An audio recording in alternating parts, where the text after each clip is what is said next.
This guy posts $40,000 months on Instagram. Nice watch, nice rental car, caption says grateful for the grind. His actual business bank account has $312 in it. 3 desks down at the same co-working space, there's a guy who has never posted once. No watch, drives a 2014 Corolla. He's worth $2.1 million. I spent the last month digging into 8 entrepreneurs. On paper, all 8 look successful. Only 4 of them actually are. By the end of this video, you'll know exactly how to spot the difference from the outside before you ever see their bank account, because the tell is always there. Most people just aren't looking for it. Let's call him Marcus, 26, dropshipping brand, phone cases, running 6 figures a month in ad spend on TikTok Shop. His content is everywhere, unboxing the delivery, screen recording the Shopify dashboard, scrolling with new orders. Here's what the dashboard doesn't show you. His return rate is running near 40%. His supplier just raised unit costs. His ad costs are climbing every single week because everyone in his niche is bidding on the same 6 products. Marcus isn't running a business. He's running a treadmill that gets faster every month, and the second he stops sprinting, it throws him off the back. 3 desks over is Daniel, 31, sells replacement parts for old kitchen appliances on Amazon. Nobody's making a documentary about him. His margins are unglamorous, maybe 18%, but his return rate is under 4%. His customers aren't chasing a trend, and half his orders are repeat buyers who found him through search, not an ad he's paying for every single time. Marcus's mistake, and it's the mistake that kills more entrepreneurs than any other single thing, is that he built a business that only works while he's paying to acquire every customer, forever. Daniel built a business where the product itself does the acquiring. That's the first pattern, and it's the one nobody wants to hear because it's boring. Boring and durable beats exciting and rented. Keep that in your head because it's gonna show up again in every single pair after this one, just wearing a different costume.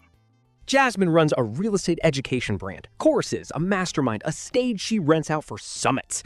The pitch is always the same. She got rich flipping houses, and for $497, she'll show you how.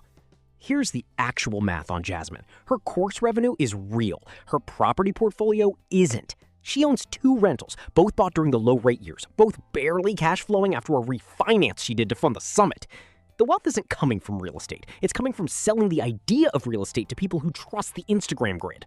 Then there's Robert, 61 properties. You've never heard of him because he's never tried to be heard of. He bought his first duplex in his 30s, house hacked it, and just kept doing the same unglamorous thing for 25 years. Buy conservatively, keep tenants happy, never over-leverage. He's not a guru. He doesn't need to be because the asset is doing the work, not the audience. This is the part that steams if you're building a personal brand right now. The moment your income depends more on people believing you're successful than on the thing you're actually doing, you've quietly become a marketer, not an entrepreneur. Nothing wrong with marketing, but know which one you are because they require completely different skills, and confusing them is how Jasmine ends up one bad launch away from broke while still looking rich on camera. Kevin runs a 7-figure agency, 9-person team, glass office. The office tour video has 2 million views. What the tour doesn't show, payroll is $61,000 a month. Client churn is brutal because the work is inconsistent across 9 different people, and Kevin hasn't taken a real paycheck in 5 months because every dollar that comes in immediately goes back out to keep the machine running.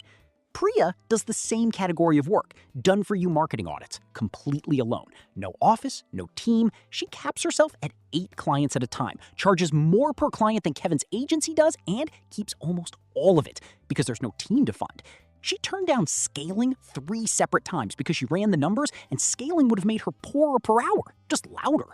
Kevin built something that looks like a real company from the outside and functions like a treadmill from the inside. Same trap as Marcus, just with a nicer office and a payroll spreadsheet instead of an ad account. Priya built something small on purpose because she understood the thing most people never do. Revenue is a vanity number. What you keep is the only number that matters.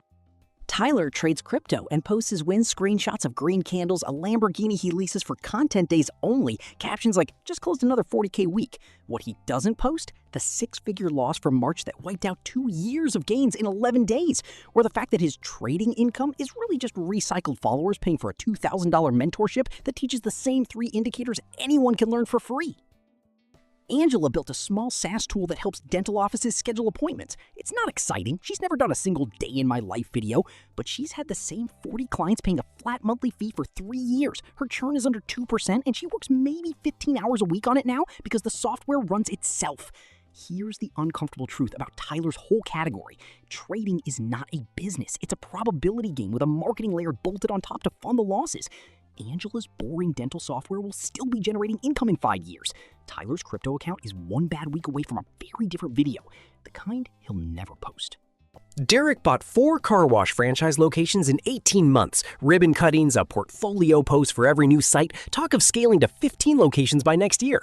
What Derek's captions don't mention, he financed 3 of the 4 locations with debt. His franchise fees alone eat 11% of revenue before he's paid a single utility bill, and he's now personally guaranteeing loans large enough that one slow season could take the whole portfolio down with it, not just one location.